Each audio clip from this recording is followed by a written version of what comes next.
While the book of Job may be the Bible's oldest book, it still is current and relevant, and it will be as long as men suffer and experience grace. Watch for the pivotal peaks of trust in God during Job's journey to redemption. We'll also sweep over deep valleys of doubt that will be shrouded in darkness. Buckle in for Job's adventure of faith. It is a bumpy ride, but a safe landing is ahead. Well, listen to this. You can tell you're going to have a rotten day when you see a 60 Minutes news team in front of your office.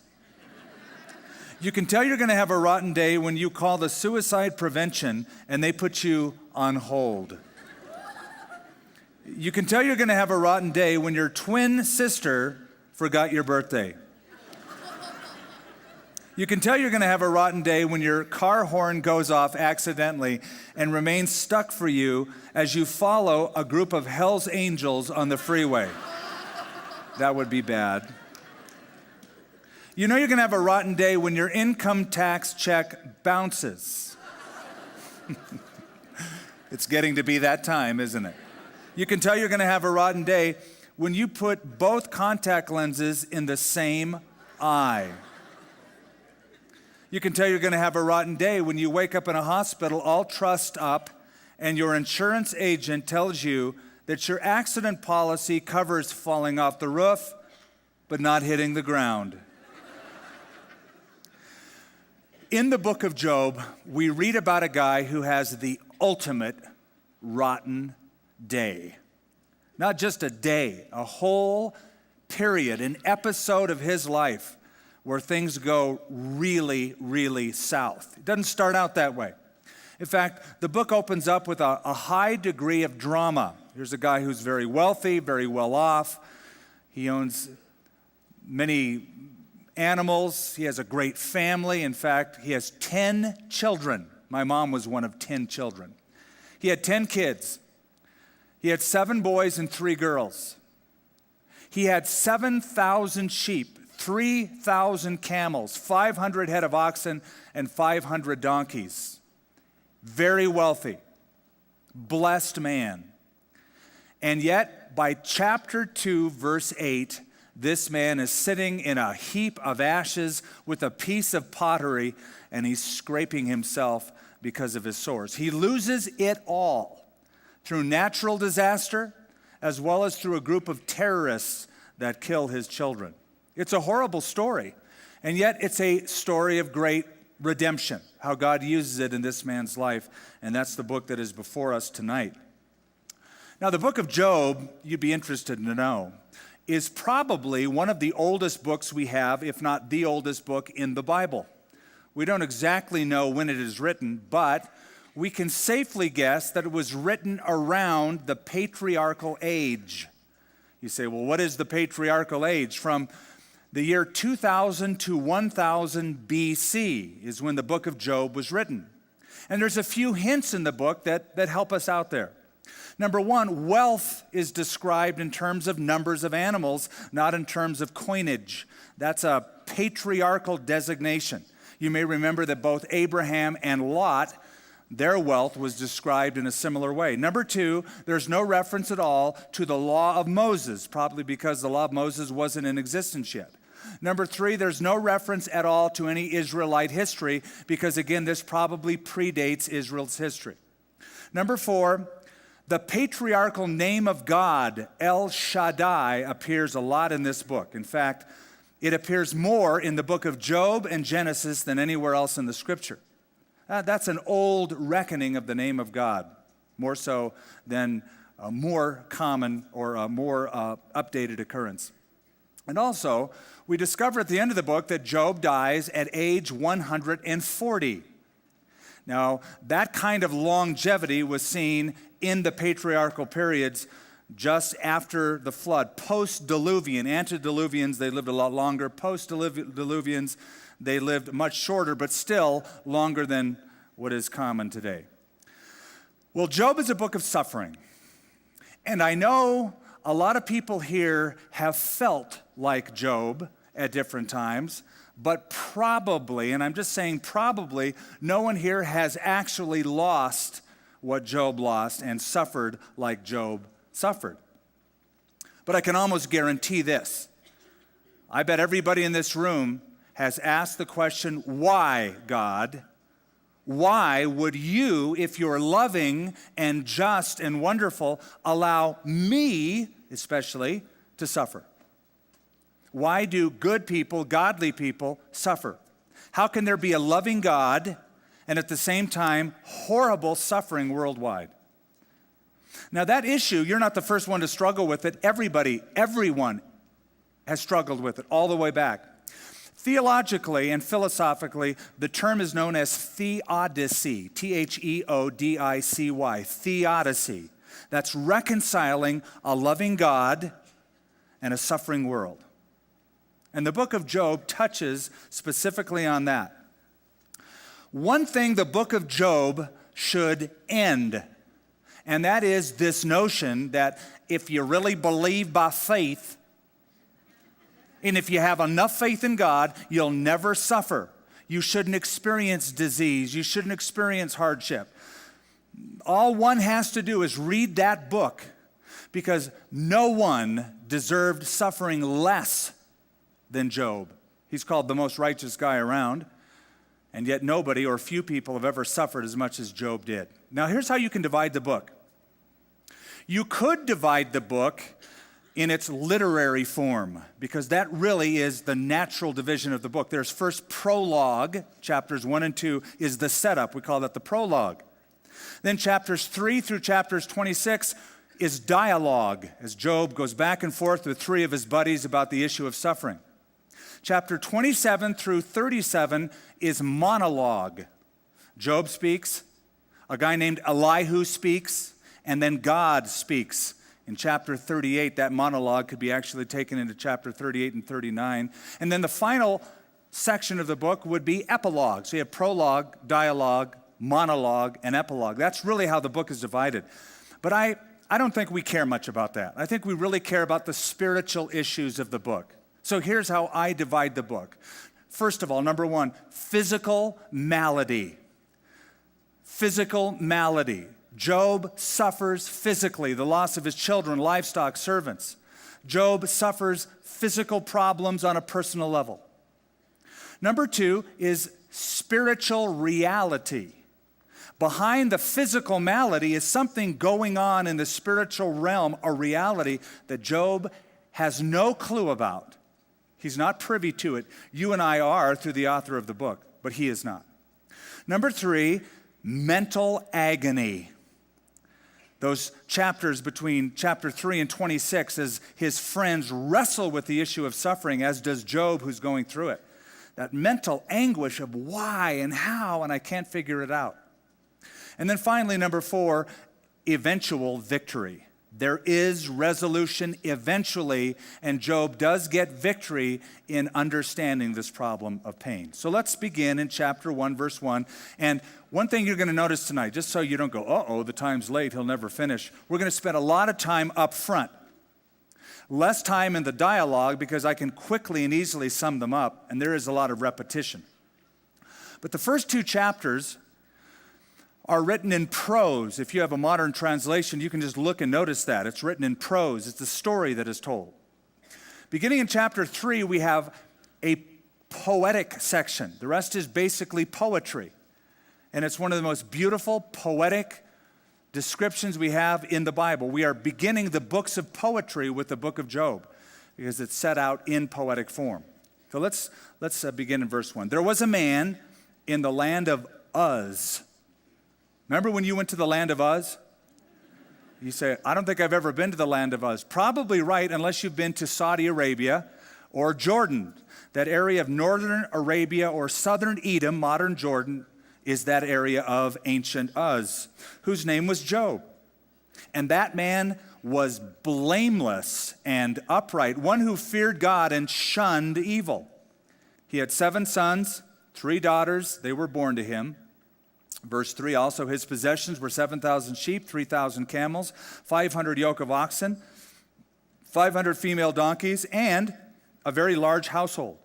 So that this man was the greatest of all the people in the East. In Hebrew, the word greatest is the largest or heaviest. heaviest. Now, don't think in terms of physical heaviness or largeness. Doesn't mean that he was fat, F-A-T. But if you're familiar with the modern designation of P-H-A-T, fat, if you're familiar with that, I don't need to explain it. If you know what it is, that really fits it quite well. This guy was very great, very renowned, and very wealthy. He was P-H-A-T. Now, Job is mentioned elsewhere only twice in the Bible, once in Ezekiel and once in the book of James. In Ezekiel, he's put right up there and compared to the patriarch Noah as well as the prophet Daniel. And there God says, I'm going to destroy the land of Israel, and if these three men, Noah and Job and Daniel, were there, the only ones I would save would be them because of their righteousness. Everybody else is going into captivity. Then James in chapter 5 mentions his endurance. You've heard of the patience of Job, says James. He's given as an example of endurance. Chapter 1, verse 6. There was a day when the sons of God came to present themselves before the Lord, and Satan also came among them. Now you're going to see here, we're going behind the scenes, behind the stage, so to speak, backstage, and seeing the reality that's going on, as we'll touch on. And we get some very important information about the devil. Number one, he's accountable to God, as you'll see.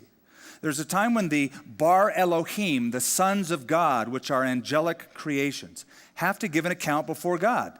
This is sort of like their job review. And among them is Satan, which is interesting. And the Lord said to Satan, "From where do you come?" And Satan answered the Lord, "From going to and fro on the earth and from walking back and forth on it." Which shows us that Satan is not omnipresent, everywhere present. He's not omniscient. He's not omnipotent. He can only be in one place at one time. And the Lord said to Satan, "Have you considered my servant Job? There's none like him in the earth, a blameless man, an upright man, one who fears God and shuns evil." Verse 9. So Satan answered and said, "Does Job fear God for nothing? Have you not made a hedge around him, around his household, around all that he has on every side? You have blessed the work of his hands, and his possessions have increased in the land." Okay, right off the bat, you can see we have information Job didn't have. You and I are privy to what's going on behind the scenes. Job is just living his life. He has no clue that this conversation is taking place backstage. I don't think he liked that idea. We know it because the author tells us that Job has no clue. But verse 11, "Now stretch out your hand and touch all that he has, and he will surely curse you to your face." Do you hear what Satan is accusing Job of? He's saying, let me just tell you something, God. This Job guy that you think is blameless, he's a mercenary. He only follows you because you bless him, because you've given him so much. You strip that away from him, and he'll curse you to your face. And the Lord said to Satan, "Behold, all that he has is in your power. Only do not lay a hand on his person." So Satan went out from the presence of the Lord. Now, here's what happens. 4 rapid-fire disasters fall upon Job and his family, one after another, 4 of them. He loses his livestock. He loses his servants. He loses his children. They all die. Only 4 servants are left. And then, eventually, Job himself will be touched physically. There'll be a physical malady where he's scraping the sores of his body. Now, I'm going to give you, by kind of reading ahead and going through Job as I did and pulling out verses, I'm going to give you, with different verses in Job, a composite description of the physical malady of Job.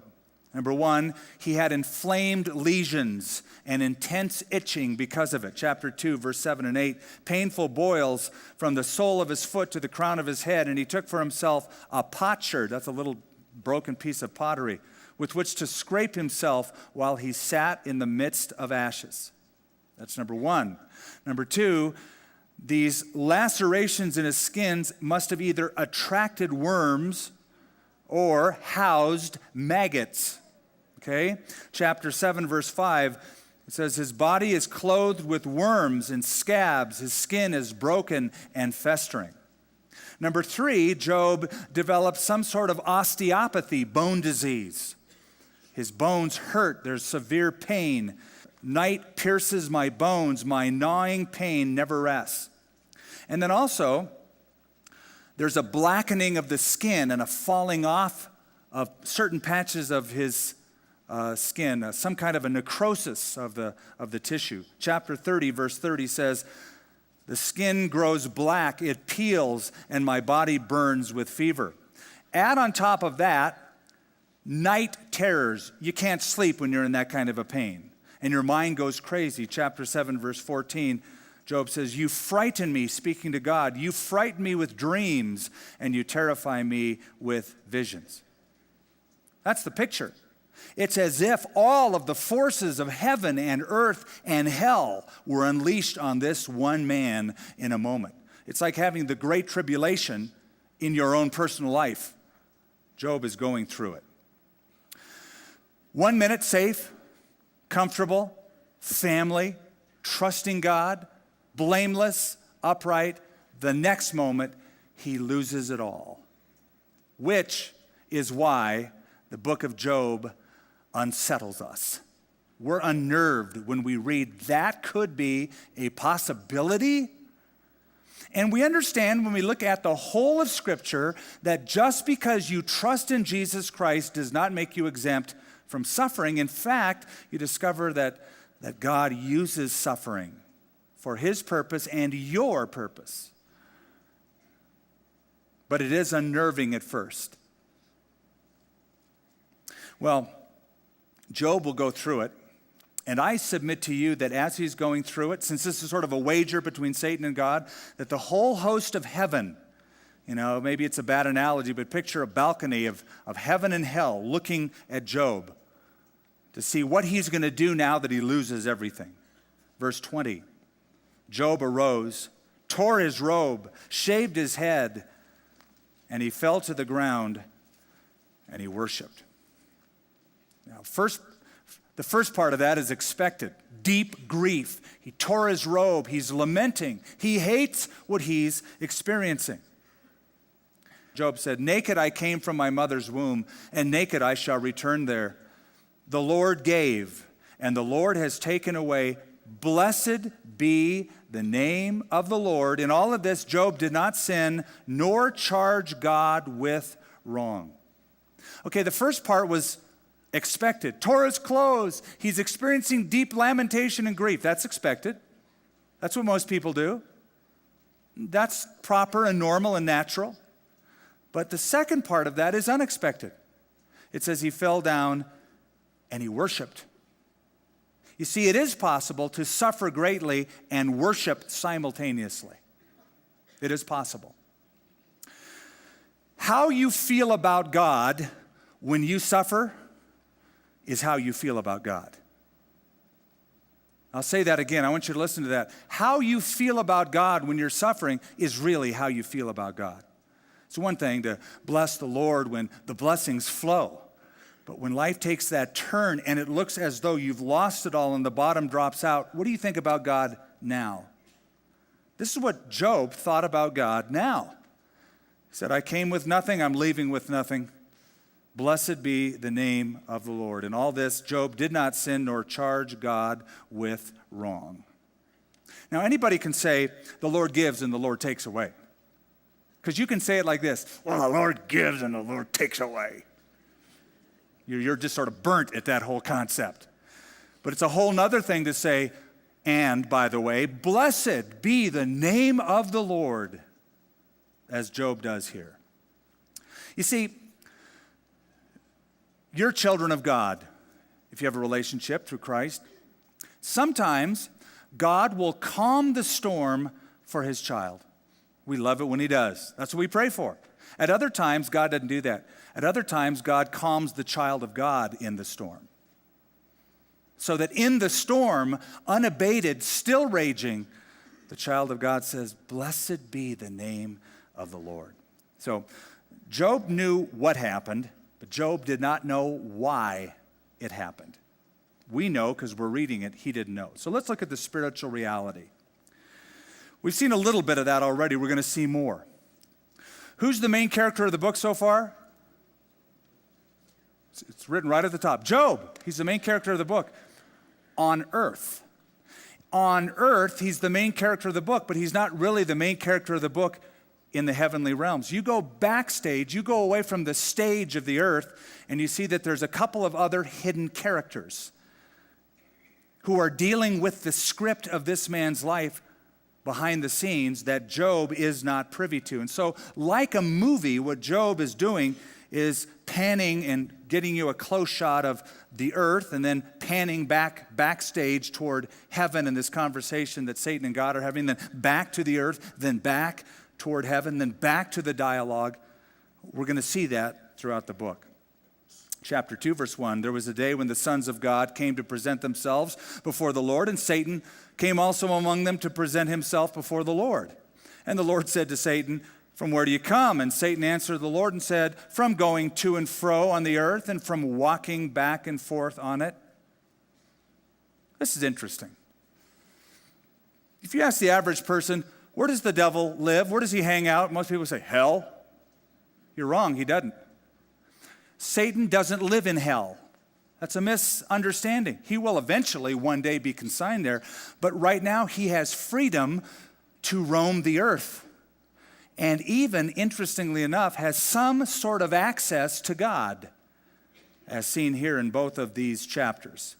He is called in Scripture the God of this world. The God of this world gives you insight into where his interests lie. So then you might ask, okay, so what's he up to? Answer, people watching. He and his minions study. They already know human nature better than we do. They've been studying it for hundreds, thousands, multiple thousands of years. Same bag of tricks, pulls them out every time, but they work at every generation. Verse 3, the Lord said to Satan, "Have you considered my servant Job?" See that word considered? It means to study, like a military general would study how to attack an opponent. That's what the word means. And it's really not put in question form. A better translation would be, you have been studying my servant Job, haven't you? You've been carefully considering this man who I say is blameless and upright, haven't you, Satan? See, that's part of the spiritual warfare. That there is none like him on the earth, blameless and upright, one who fears God and shuns evil. And still, he holds fast to his integrity, although you incited me against him to destroy him without cause. Boy, it's a pretty frightening thought, isn't it? That the devil has studied you. How do you think Peter felt the day Jesus said, "Peter, Satan has been asking for you because he wants to sift you like wheat"? I wouldn't want to hear that. Come here, Skip. Come over. Let me take a walk with you. Yeah, the devil has been watching you very carefully lately because he wants to destroy you. What'd you tell him? What'd you tell him? You said Satan's been asking for you that he might sift you as wheat. Jesus said, "But I have prayed for you, Peter. And when you are restored, strengthen your brethren." Okay, here's an important thing you need to understand about the devil. He's powerful, but he only operates by permission. Remember, he comes before God, and God says, okay, you can do this, but only go that far. And then the second time, okay, you can go that far and no more. He only operates by permission. Remember in the New Testament, the demons and the man of Gadara and all those swine in Gadara, they had to ask permission to Jesus. No, don't just cast us out and let us wander. Cast us into the herd of swine. They had to ask for that. They couldn't do what they wanted. Satan operates by only permission. So the devil's powerful. He's your adversary. He studies you, but he's on a leash. Okay? Now, I've often wondered why God lets the leash be so long, as we all wonder, but he's on a leash. And if God allows you at any time to suffer his wrath, to go through a fiery trial, and you say, the devil's against me. That's not new news. He's been against you forever. and that's never going to end. But if you are allowed to go through a period of very tough times, understand this. God will keep his eye on you and his hand on the thermostat. It's not like he puts you in the oven and walks away and goes on vacation and forgets, oh, crispy critter, I forgot all about that guy. Okay, well, we got other humans. If he allows you to go through it, his eye is on you and his hand is on that thermostat. As Paul said in the New Testament, he will not allow you to be tempted above what you are able to endure. So remember that. Satan works through permission. So if you're hassled by the devil, and I've had people say, the devil's coming to me, the devil's trying to get me, have Jesus answer the door when he comes knocking. Don't answer it yourself. Don't talk to him even. I get weary of hearing Christians talk to the devil, shout at the devil, rebuke the devil. Don't even engage him in a conversation. Don't waste your time. Let the Lord deal with him. Satan isn't afraid of you or your rebuke, but he will tremble when he sees the weakest saint upon his knees. You let Jesus answer that door. Verse 4, so Satan answered the Lord and said, skin for skin. Yes, all that a man has he will give for his life. But stretch out your hand now and touch his bone and his flesh, and he will surely curse you to your face. And the Lord said to Satan, behold, he's in your hand, but spare his life. Verse 7 and 8, there's boils on him, and he sat in the midst of the ashes. Verse 9, his wife said to him, listen to this great godly counsel. Do you still hold fast to your integrity? Curse God and die. Okay, you're already suffering. You lost everything. Now you got physical malady, and you have a helpmate saying, honey, I have just the right counsel. Curse God and die. Get it over with. But he said to her, you speak as one of the foolish women speaks. Shall we indeed accept good from God? And shall we not accept adversity? In all this, Job did not sin with his lips. You know, it's funny. We look at world news, and we often look at it superficially. We look at the Middle East, for example, and we just assume, man, can't these groups of people ever get along? What is their deal? What's all the fuss about? You know, the whole Israel, Palestinian, and all these factions and divisions, and they've this eternal hatred for each other. What's up with it? Not even so often considering what's going on backstage. What's going on in the spiritual realm. There's an interesting scripture in Daniel chapter 10 where an angel comes to give Daniel a revelation. And he says, Daniel, as soon as you started praying, I was dispatched from heaven to answer your prayer. But for 21 days, I've been withstood by the prince of Persia. And here I am. There's a long fight. I'm answering your prayer, giving you a revelation. Now I got to go back and fight with him again, which is a demonic being, the prince of Persia. Insight into that is given in Ephesians 6, verse 12. For we are not fighting against people made of flesh and blood, but against evil rulers and authorities of the unseen world, against those mighty powers of darkness who rule this world. You know, I've often wondered in reading Daniel 10 or Ephesians, you think of the prince of Persia who can withstand an angel of God for 21 days, whatever demon force was controlling Persia at that time in the world situation. If the prince of Persia was that powerful, I just wonder what like the prince of Las Vegas is like, or the prince of Hollywood, or the prince of San Francisco. What demonic influence is really back there doing a lot of this stuff. Okay, now we go to the third division of the book. After physical malady, spiritual reality, comes this long set of poetic dialogue between Job and his three friends. Mental agony. Mental agony. Here's the truth. When you suffer, you're not the only person wondering why you suffer. There's other people who are around your life. They wonder why you're suffering so much too. In fact, some of them might think, man, that person has really been through a lot. I wonder if maybe God's like judging him. See, you're not the only one wondering that. There's other people who will play Monday morning quarterback with your life and wonder why you're going through this. And so Job has three, let's call them friends, quote, unquote, who get around him, Eliphaz, Bildad, and Zophar. Eliphaz is a Temanite. That's an area in Jordan that was known for its wisdom. Bildad is a Shuhite, same area east of the Dead Sea. And Zophar is a Naamanite, something like that, one of those ites. But chapter 3 through 26 begins this dialogue. But go back to chapter 2, verse 11. Let's see these friends.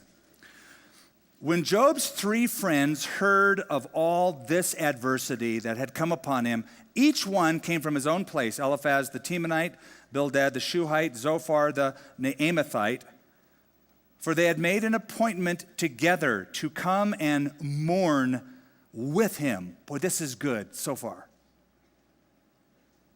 And to comfort him. Verse 13, they sat down on the ground for 7 days. I love this. No one spoke a word to him. Actually, that's beautiful. They should have just stopped while they were ahead. Really. There is a ministry in just being present. We call it the ministry of presence. When somebody is suffering, you know, sometimes we feel, I got to go in there and give them a sermon on theodicy and why people suffer. Not while they're suffering. Do it later when they can receive it. Just be there for them and listen to them and let them cry. Let them mourn. Hug them. Pray for them. And they sat there and they were with them. And then they made it really bad because they opened their mouth. It goes from that to something worse. So chapter 3 through 26 begins this dialogue. And here's what it is. There's 3 cycles of speeches. All 3 of them give a speech. Job has something to say about it. He rebuts it or he responds to it. Then they give another set of speeches and he responds to it again. So the first cycle of speeches is in chapters 3 through 14. The second cycle of speeches, chapter 15 through 21, and the third cycle of speeches, chapters 23 through 26. So here's where it gets bad. Verse 1, chapter 3. After this, Job opened his mouth and cursed the day of his birth. And Job spoke, and he said, "May the day perish on which I was born, and the night in which it was said, a male child is conceived." We can understand that. A person loses everything. He's saying, you know what? This is horrible. It'd be better if I never experienced life, because this is where my life has ended up. I want to die. It's sad that I was even born.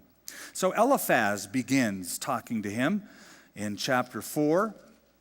Eliphaz, by the way, the first guy, probably the eldest guy. I say that because his speech to Job is a little more tempered. I've read through all of them this week. A little more tempered, a little more balanced, though certainly not perfect. But he's the softest with Job, and it goes from that to more scathing as we go on. But basically, he says, Job, you have sinned somewhere along the line, and God is punishing you. See, that's the softest. You've sinned, God is punishing you. Verse 7 of chapter 4, he asks the question, who ever perished being innocent? So this whole notion of if you're really godly and you have enough faith, you'll never suffer, that's so primitive. It goes this far back to the patriarchal age. That's what Eliphaz said. Here's Job's rebuttal, chapter 6, verse 1. Job answered and said, "Oh, that my grief were fully weighed and my calamity laid with it on the scales, for then it would be heavier than the sand of the sea. Therefore, my words have been rash." Chapter 6 and 7 are both chapters are Job's response to Eliphaz. Now, second guy, Bildad, the Shuhite, chimes in. Now, here's another reason I think that this goes all the way back to the patriarchal age. Because he's a Shuhite. Doesn't mean he wears shoes versus sandals. But there was a guy named Shua, and Shua was the son of Abraham with his second wife, Keturah. So this is probably just post that age of Abraham. And Bildad says, Job, you're a hypocrite, and the reason your kids died is because they sinned. You're a hypocrite, but the reason they died isn't because of what you did, but they must have sinned. So Job retorts in chapter 10, verse 1. See, I'm covering a lot.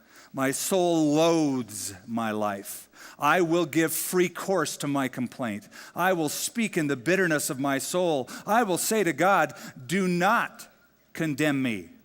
Show me why you contend with me. Does it seem good to you that you should oppress? That you should despise the work of your hands and smile on the counsel of the wicked? So he's getting a little feisty with God. But again, I've watched people suffer, and this is not uncommon. And I'm not one to correct them and go, excuse me, but your theology is incorrect. That'll be that's a sermon for another day.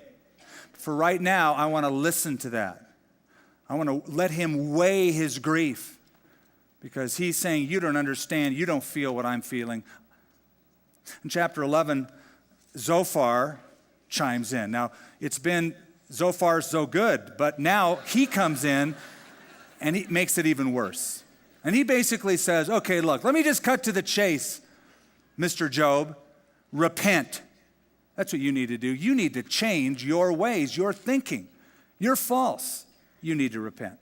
So, okay, if physical malady isn't enough, if losing all of your children, all of your livestock, and your health isn't enough, now you've got these friends who come in and counsel you like this, and you're tempted to say, with friends like you guys, who needs enemies? Monday morning quarterbacking of Job's condition. So, Job in chapter 13, verse 13, says, hold your peace with me and let me speak.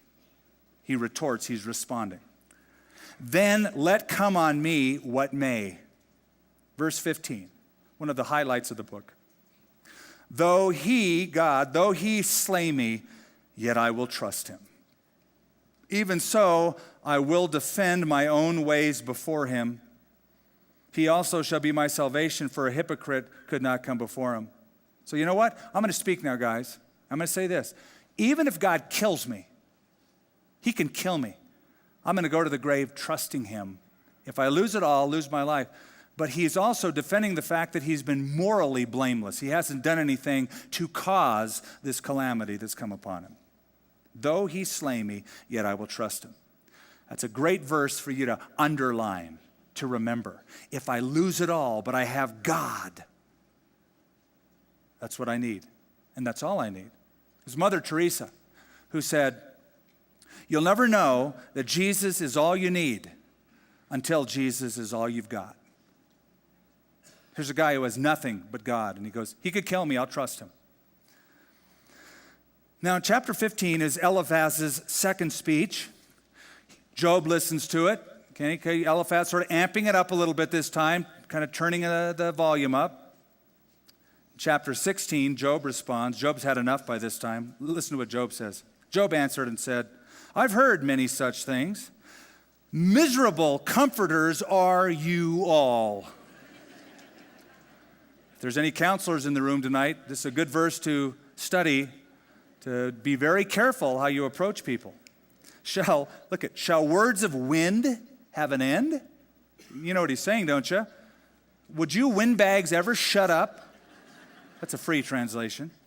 Or what provokes you that you answer? So here's Job's friends who have reduced his suffering to a cut and dry philosophy, to just laws and formulas. Let me give you a piece of advice. Walk softly around a broken heart. Somebody has a broken heart, be very tender, very cautious. Walk softly around a broken heart. Job's friends did not. They try to explain it. One of the things we must do when people suffer is learn how to be a listener. A listener at that point. In fact, I'll go a step further. Be an unshockable listener. Because they may say certain things and have outbursts at that time that could shake you a little bit.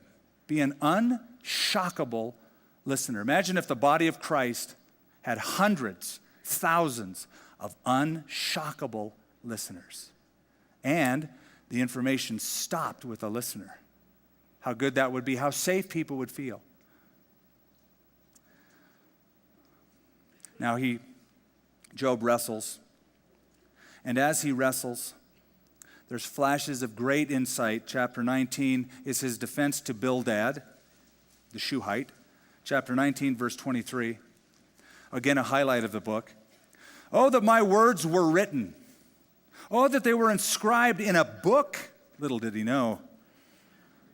That they were engraved on a rock with an iron pen and lead forever. First he says, I just wish this whole thing could be recorded in a book. No, not a book, because that'll pass away too soon. Something more indelible, like lead or inscribed in stone. Again, little did he know that there'd be a whole book with his name on the top of it, 42 chapters that follow that describe his story for his progeny and all generations to follow. For I know, verse 25, for I know that my Redeemer lives. You know what the Hebrew word there is? Goel. Goel. Remember that word way back, a few books back? Kinsman, Redeemer in the book of Ruth. A Goel was somebody related who could buy you back out of slavery, who could redeem your land if you lost it, who could fix things and make things better. Oh, for I know that my Redeemer lives, and he shall stand at last on the earth.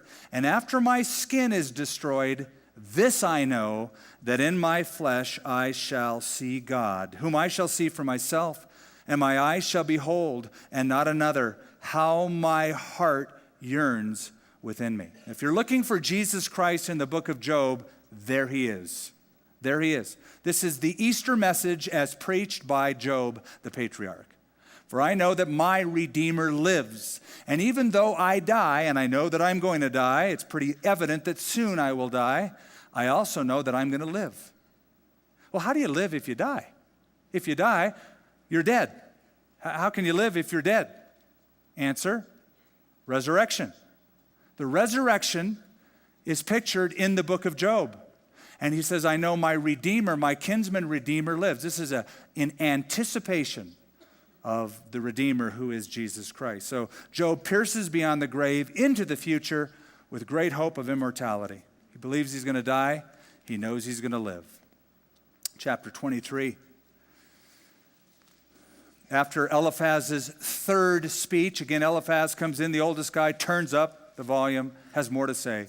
Now Job replies to Eliphaz, chapter 23, verse 1. Job answered and said, even today my complaint is bitter, my hand is listless because of my groaning. Oh, that I knew where I might find him. Now listen to this little section. Here's Job. I want to find God. Oh, that I knew where I might find him, that I might come to his seat. I would present my case before him and fill my mouth with arguments. Verse 8. Look, I go forward, but he's not there, and backward, but I can't perceive him. When he works on the left hand, I can't behold him. When he turns to the right hand, I cannot see him. But he knows the way that I take, and when he has tested me, I shall come forth as gold. Let me sum that up. Here's what he's saying in brief. I don't know where God is. I don't know what God's up to. But I know that God knows where I am, and he knows what I'm up to. That is such a transforming thought. I don't know where God is. I don't know what he's up to. God knows where I am, and he knows what I'm up to. Here is Job's view of the sovereignty of God. What is hidden from my eyes is not hidden from God's eyes. He knows. Furthermore, he's in control. This will revolutionize your periods of pain and darkness. If you can get your heart, not your mind, your heart around that. When Nate was just a little kid, a few houses back, Nate, we used to play hide and seek. He loved it, especially. We'd play hide and seek. The sun would go down, and we'd hide in closets and count and find each other. Typically, at first, when we play hide and seek, he got really scared because, where is he? I'm going to jump out at any time. After a while, he got very comfortable with hide and seek. And I remember one night we were playing hide and seek, and not only was he not afraid, but he was giggling, laughing through the house trying to find me. And what was good about that is it showed me that he didn't know where I was, but he knew that I knew where he was. He was happy with that. He knew that I knew where he was. Job can't find God, but he knows God knows exactly what he's up to. And he's okay with that. As he's wrestling through these episodes of pain, there are areas where he just kind of reaches the very pinnacle of faith. God can kill me, I'll trust him. I know my Redeemer lives. And now this. Years ago, a lawyer from Chicago named Horatio Spafford sent his family off to Europe on a vacation. He paid for it. It was on a luxury liner. He could afford it. But this wealthy man could not be prepared with all of his money for the heartache he was about to suffer. Horatio Spafford's entire family on this cruise liner had a horrible accident on the way over to Europe. The ship went down, and all of them were killed, wife and children.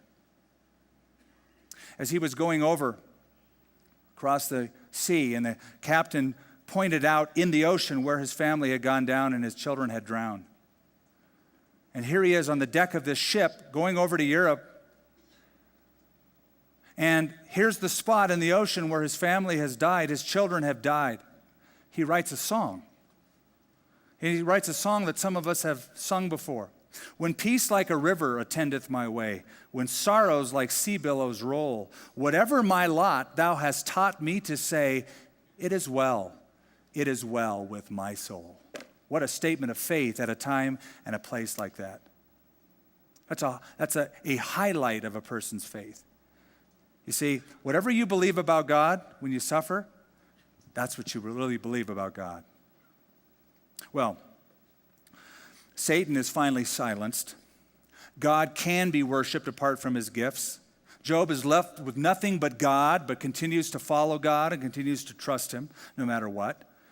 Whether God blesses him or buffets him, it doesn't matter. He said, I can take it. I'm going to trust. I'm going to die, but I'll be resurrected.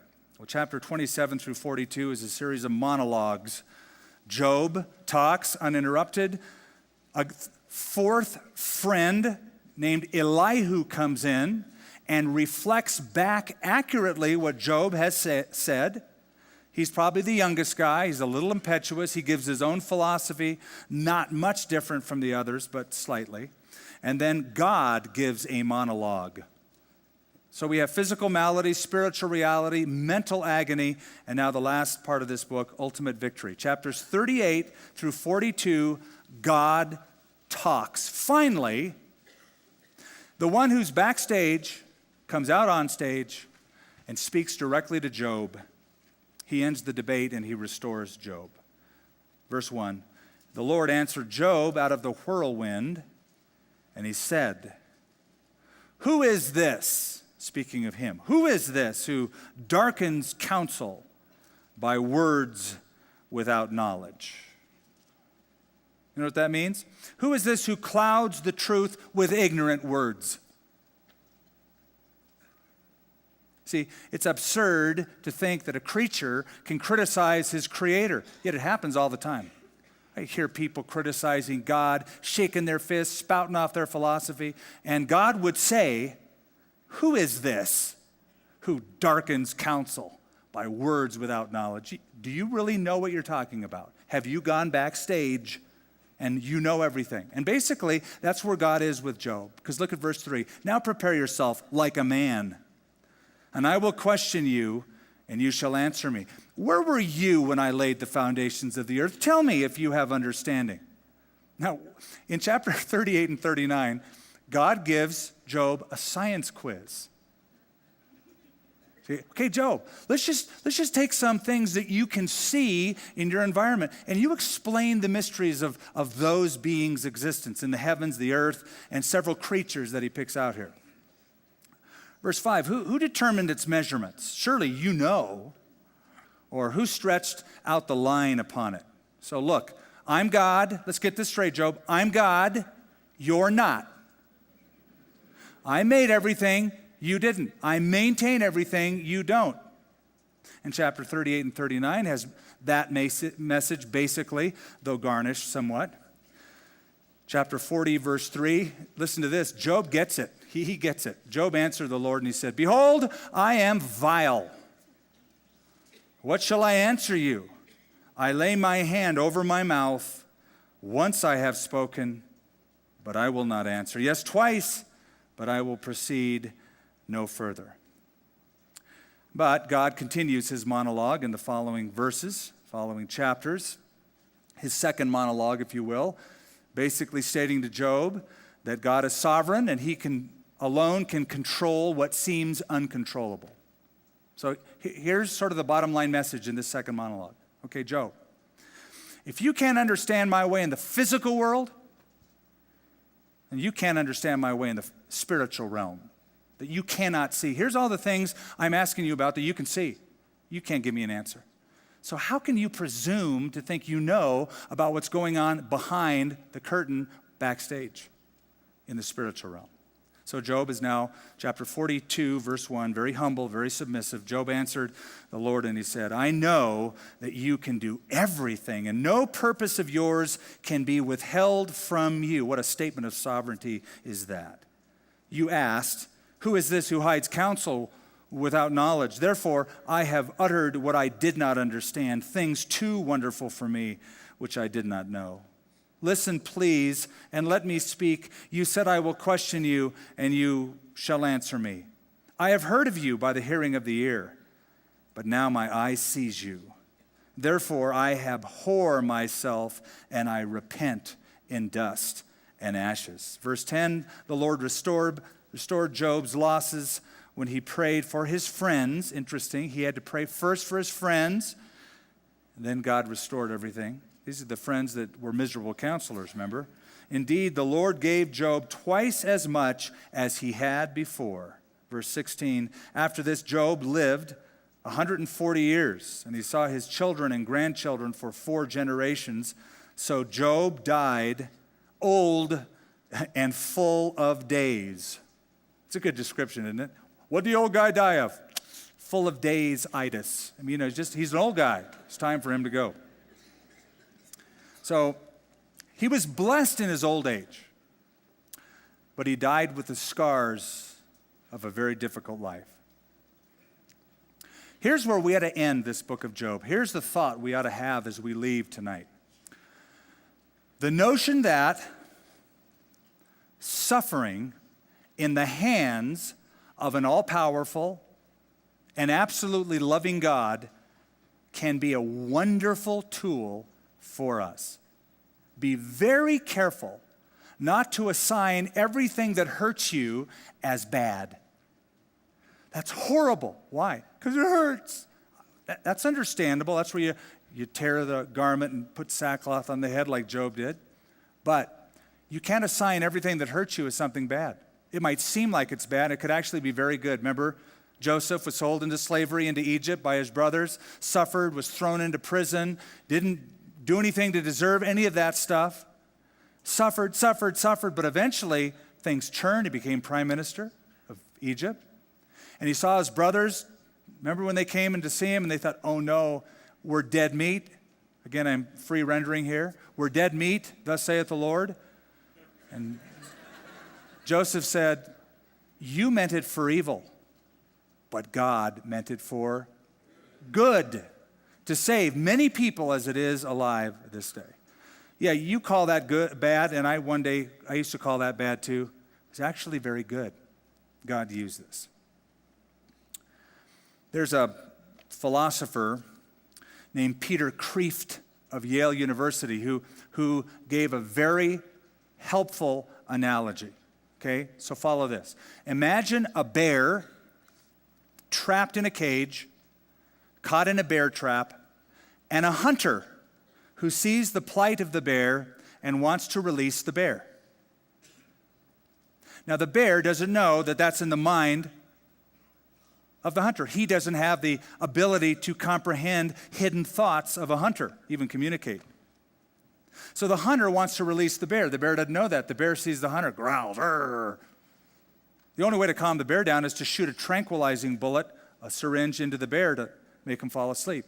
So, boom, syringe, boom, pelts the arm of the bear. Now, what does the bear think when he gets hit with that projectile? Does he think, what a loving, wonderful man who seeks my good? No, he thinks he's trying to kill me. In reality, the hunter's trying to free him. In the reality, the hunter has compassion upon him. And once the bear's out, he opens the cage, takes the trap off, sets the bear free. The bear cannot comprehend the motive of the hunter any more than we can comprehend the motive of God when he allows things to happen in our lives. So that's where that faith element comes in. What I know to be true about God. So, don't let what you don't understand about God shake you from what you do understand about God. You know, we get into this little spiral downward when we suffer. I don't know why God did. I don't know why God does. I don't know. Okay, go away from that position. What do you know about God right now? What are you certain of about God's character? Camp there. Don't let what you don't know about God shake you from what you do know about God. Camp on all those things you know to be true about your good, omniscient, omnipotent, sovereign, all-loving God. That's where you camp. But you don't need to. You're not seeing backstage. So you can't comprehend his mind. But know this. The mind and heart of God toward you is not destruction, any more than God's was of Job, but one of love and deep compassion.